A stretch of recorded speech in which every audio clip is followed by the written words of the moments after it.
STF तरफ उपकूल अंचल में कईच सुरक्षा कार्यक्रम अखिल भारतीय विद्यार्थी परिषद पुरी जिलार अस्तरंग नगर डालुकणी ग्रामर समुद्र पाख तांडरे एसएफडी तरफ अस्तरंग अंचल में कईच सुरक्षा पाई making way for the turtles अभियान आरंभ होइछि। एथिरे उपकूलवर्ती गाँ मानकरे आदिवासी और मत्स्यजीवी मानकु कईच सुरक्षा पर सचेतन करा जायतिला एवं समुद्र पाखरे अपरिष्कार नकरी सफा रखिबा केमिति ताहा सचेतन करा जायछि और राति सारा जाग्रत रही कईच मानकु सुरक्षा दैछन्ति।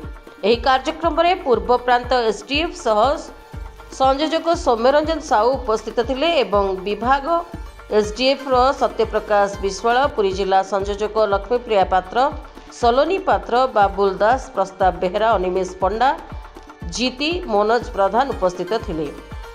Bureau report, PS news Bharat.